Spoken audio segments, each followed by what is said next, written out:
বিসমিল্লাহির রহমানির রহিম। স্বাধীনতা প্রিয়, গণতন্ত্র প্রিয় দেশবাসী, আসসালামু আলাইকুম। 5ই আগস্ট, আজ থেকে ঠিক 1 বছর আগে 2024 সালের এই দিনে ফ্যাসিস্ট বাংলাদেশ ছেড়ে পালিয়েছে। রাহমুক্ত হয়েছে বাংলাদেশ। স্বাধীনতা প্রিয়, গণতন্ত্র প্রিয় জনগণের জন্য দিনটি আনন্দের, দিনটি বিজয়ের। রাহমুক্ত বাংলাদেশের এই দিনটিকে অন্তর্বর্তীকালীন সরকার জুলাই গণ-অভ্যুত্থান দিবস হিসেবে ঘোষণা করেছে। তাবেদার মুক্ত বাংলাদেশের জনগণ প্রতি বছর এই দিনটিকে স্বাধীনভাবে সানন্দে সরকারি ছুটির দিন হিসেবে উপভোগ করবে। স্বাধীনতা এবং গণতান্ত্রিক রাজনৈতিক অধিকার চর্চার নতুন অঙ্গীকারে উদ্বুদ্ধ হবে। গণতন্ত্রপ্রিয় ভাই ও বোনেরা, 21 শতকের এই বাংলাদেশে পলাতক স্বৈরাচার এক বিভীষিকার রাজত্ব কায়েম করেছিল। গুম, খুন, অপহরণ, হামলা, মামলা, নির্যাতন, নিপীড়নকে সাধারণ এবং স্বাভাবিক ঘটনায় রূপান্তর করেছিল। এই ফ্যাসিবাদের বিরুদ্ধে 1.5 দশকেরও বেশি সময় ধরে চলা আন্দোলনের সময় বিএনপি সহ ভিন্ন দল এবং মতের গণতন্ত্রের পক্ষের শক্তির লাখো কোটি নেতাকর্মীর জন্য দেশকে নরকে পরিণত করে রাখা হয়েছিল। শত শত মিথ্যে মামলার কারণে ভিন্ন দল এবং মতের লক্ষ লক্ষ নেতাকর্মী সমর্থকের ঘর বাড়ি ছাড়া করে দেওয়া হয়েছিল। অনেকের পারিবারিক বন্ধন ছিন্ন হয়ে গেছে। গণতন্ত্রকামী মানুষের কণ্ঠ রুদ্ধ করতে পলাতক স্বৈরাচারের নির্দেশে দেশে শত শত গোপন বন্দিখানা, আয়নাঘর বানানো হয়েছিল। সেই আয়নাঘরের অন্ধকার প্রকোষ্ঠে জলজন্ত মানুষকে দিনের পর দিন, রাতের পর রাত, বছরের পর বছর আটকে রাখা হতো। অনেককে চিরতরে গায়েব করে দেওয়া হয়েছে। বিএনপির সাবেক এমপি ইলিয়াস আলী কিংবা কমিশনার চৌধুরী আলমের আজও খোঁজ মেলেনি। বিচার বিভাগ, নির্বাচন কমিশন সহ দেশের সকল সাংবিধানিক বিধিবদ্ধ প্রতিষ্ঠানকে অকার্যকর করে দেওয়া হয়েছিল। সংবিধান উপেক্ষা করে মানুষের ভোটের অধিকার কেড়ে নিয়ে নির্বাচনী ব্যবস্থাকে প্রহসনে পরিণত করা হয়েছিল। দেশকে চিরতরে তাবেদার রাষ্ট্রে পরিণত করতে দেশের শিক্ষা ব্যবস্থাকে বিনষ্ট করার সকল আনুষ্ঠানিকতা প্রায় চূড়ান্ত হয়ে গিয়েছিল। বই খাতা কলমের পরিবর্তে রাজনীতির নামে শিক্ষার্থীদের হাতে তুলে দেওয়া হয়েছিল লগি, বৈঠা, হাতুড়ি বা চাপাতি। বিপর্যস্ত করে দেওয়া হয়েছিল দেশের অর্থনীতি। ব্যাংকগুলোকে দেউলিয়া করে ফেলা হয়েছিল। দেশ থেকে 28 লক্ষ কোটি টাকা পাচার করে বিদেশে পাঠিয়ে দেওয়া হয়েছিল। অন্যায়, অনিয়ম, অনাচার, দুরাচার, লুটপাট দৈনন্দিন চিত্র হয়ে উঠেছিল। দেশে প্রতিষ্ঠিত করা হয়েছিল ব্যক্তিতন্ত্র।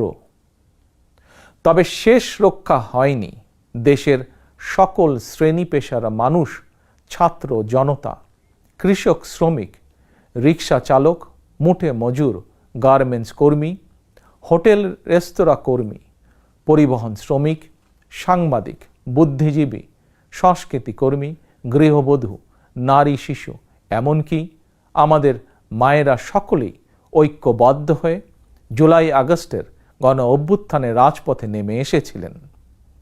গণ অভ্যুত্থান দমনে হেলিকপ্টার থেকে গুলি করেও মানুষ হত্যা করা হয়েছিল। এমনকি কোলের শিশুটি পর্যন্ত রক্ষা পায়নি। শহীদ আবু সাইদ, ওয়াসিম, মুগ্ধ, আমাদের এইসব সাহসী সন্তানদের বুকে গুলি করে হত্যা করা হয়েছে। শুধুমাত্র 2024 সালের জুলাই আগস্টের গণ অভ্যুত্থানে 1,500-এরও বেশি মানুষ শহীদ হয়েছেন। ছাত্র জনতা, কৃষক, শ্রমিক, নারী, শিশু, বৃদ্ধ, সাংবাদিক, শ্রমজীবী, পেশাজীবী, ফ্যাসিস্টের গুলির নিশানা থেকে কাউকেই রেহাই দেওয়া হয়নি। এই অভ্যুত্থানে আহত হয়েছেন কমপক্ষে 30,000 মানুষ। হাত পা, শরীরের অঙ্গ প্রত্যঙ্গ হারিয়ে আমাদের শত শত সন্তান শত শত ভাই ও বোনেরা চিরতরে পঙ্গু হয়ে গিয়েছেন, কিংবা চোখ হারিয়ে আজীবনের মতন অন্ধ হয়ে গিয়েছেন বহু মানুষ।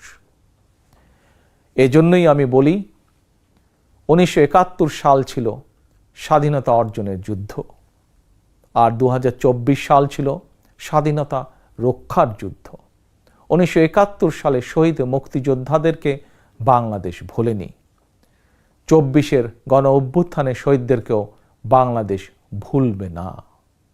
71 সাল থেকে আজ পর্যন্ত দেশ এবং জনগণের স্বাধীনতা অর্জন, স্বাধীনতা রক্ষা, স্বৈরাচার এবং ফ্যাসিবাদে বিরোধী আন্দোলন, গণতন্ত্র পুনঃপ্রতিষ্ঠার আন্দোলন, এভাবেই ইতিহাসের প্রতিটি বাঁকে বাঁকে লাখো মানুষ হয়েছেন শহীদ। আজকের এই দিনে আমি আবারও সকল শহীদদের অবদানকে শ্রদ্ধাভরে স্মরণ করছি। আহতদের দ্রুত আরোগ্য লাভের জন্য আল্লাহর দরবারে প্রার্থনা করছি। প্রিয় দেশবাসী, দেশ এবং জনগণের স্বাধীনতা এবং অধিকার প্রতিষ্ঠার জন্য নিজের জীবন বিলিয়ে দিয়ে শহীদগণ আমাদেরকে ঋণী করে গেছেন। এবার শহীদদের প্রতি আমাদের ঋণ পরিশোধের পালা। শহীদ পরিবারের কাছে সমগ্র বাংলাদেশ ঋণী। দেশে জনগণের রাজনৈতিক এবং অর্থনৈতিক ক্ষমতায়ন নিশ্চিত করে সাম্য, মানবিক মর্যাদা, সামাজিক সুবিচার প্রতিষ্ঠার মাধ্যমে একটি ইনসাফ ভিত্তিক গণতান্ত্রিক মানবিক বাংলাদেশ গঠনের মাধ্যমেই আমরা শহীদদের প্রতি ঋণ পরিশোধ করতে পারি। স্বাধীনতা প্রিয়, গণতন্ত্র প্রিয় ভাই ও বোনেরা, একটি গণতান্ত্রিক বাংলাদেশ প্রতিষ্ঠার প্রথম এবং প্রধান রাজনৈতিক উদ্যোগ হচ্ছে জনগণের সরাসরি ভোটে জনগণের প্রতি দায়বদ্ধ, জনগণের কাছে জবাবদিহিমূলক একটি রাষ্ট্র এবং সরকার প্রতিষ্ঠা। জনগণের কাছে দায়বদ্ধ একটি সরকার প্রতিষ্ঠার জন্য বর্তমান অন্তর্বর্তীকালীন সরকার কাজ করছে। প্রিয় ভাই বোনেরা, বিগত 1.5 দশকের ফ্যাসিবাদী আন্দোলনের সঙ্গে স্বাধীনতা পরবর্তী 3-3.5 বছরের সময়কাল ছাড়া আর কোনো শাসনামলের তুলনা চলে না। সুতরাং আমি সবাইকে বিনীতভাবে আহ্বান জানাবো, হিটলারের নাৎসিবাদ সম্পর্কে যেমন কেউ গৌরব করে না, পলাতক ফ্যাসিস্ট এর শাসনকাল নিয়েও গৌরব করার কিছুই নেই। ডাকাতি করে কিছু সম্পদ চ্যারিটি করলেও জনগণের চোখে ডাকাত যেমন গ্রহণযোগ্য নয়, তেমনি অন্তর্বর্তীকালীন সরকারের ব্যর্থতা খুঁজতে গিয়ে কৌশলে পলাতক ফ্যাসিস্টদের পক্ষে সাফাই গাওয়াও তেমন গ্রহণযোগ্য হতে পারে না। যারা কৌশলে ফ্যাসিবাদী শাসনের সঙ্গে বর্তমান অন্তর্বর্তীকালীন সরকারের তুলনা করতে চান, তাদেরকে স্মরণ করিয়ে দিয়ে বলতে চাই, 5ই আগস্ট বাংলাদেশে যা ঘটেছে এটি শুধু বাংলাদেশ নয়, বিশ্বের ইতিহাসেও মনে হয় নজিরবিহীন। 5ই আগস্ট গণভবন ছেড়ে ফ্যাসিস্ট পালিয়েছে। সংসদ ভবন রেখে তথাকথিত সাংসদ পালিয়েছে। আদালত ছেড়ে প্রধান বিচারপতি পালিয়েছে। বায়তুল মোকাররম ছেড়ে প্রধান খতিব পালিয়েছে। ক্যাবিনেট ছেড়ে মন্ত্রীরা পালিয়েছে। ফ্যাসিস্টের দোসররা গা ঢাকা দিয়েছে। তবে উদ্বেগের বিষয় হচ্ছে, পলাতক এই ফ্যাসিস্টের চক্রের মনে এখনো কোনো অনুতাপ, অনুশোচনা নেই।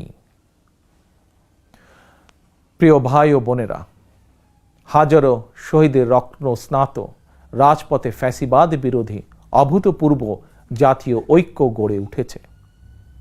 বাংলাদেশে আর কখনোই ফ্যাসিবাদ কায়েম হবে না ইনশাআল্লাহ।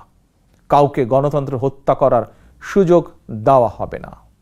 বাংলাদেশকে আর কখনোই তাবেদার রাষ্ট্রে পরিণত করতে দেওয়া হবে না ইনশাআল্লাহ। আমি মনে করি এসব প্রশ্নে জাতীয় ঐক্য বহাল আছে, থাকবে ইনশাআল্লাহ। ফ্যাসিবাদ মুক্ত বাংলাদেশে যার যার দলীয় আদর্শ এবং লক্ষ্য বাস্তবায়নের ক্ষেত্রে রাজনৈতিক দলগুলোর মধ্যে ইস্যুভিত্তিক ভিন্ন মত থাকবে। এটি বিরোধ নয়, বরং ভিন্ন মত। এটি গণতন্ত্রের সৌন্দর্য।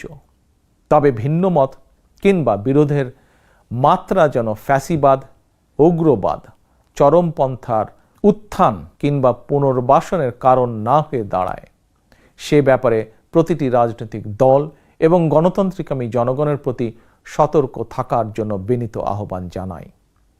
আমি মনে করি প্রতিটি রাজনৈতিক দল যার যার দলীয় কর্মসূচি কিংবা এজেন্ডা নিয়ে জনগণের আদালতে যাবেন। জনগণ কোনটি গ্রহণ করবেন কিংবা কোনটি বর্জন করবেন এটি সম্পূর্ণ জনগণের এখতিয়ার। এভাবেই প্রতিদিনের রাজনৈতিক চর্চার মধ্য দিয়ে রাষ্ট্র জনগণকে শক্তিশালী করে তুলতে হবে।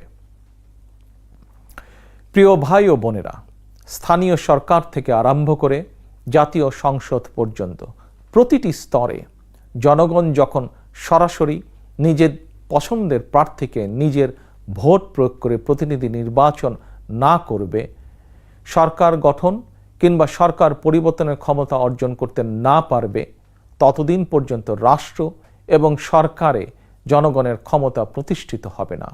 তাই আসুন রাষ্ট্র, সরকার, শাসন, প্রশাসন পরিচালনায় আর প্রতিদিনের কার্যক্রমে জনগণের গণতান্ত্রিক রাজনৈতিক অধিকার চর্চা প্রয়োগের সুযোগ সৃষ্টির মাধ্যমে আমরা জনগণকে রাজনৈতিকভাবে শক্তিশালী করে গড়ে তুলি।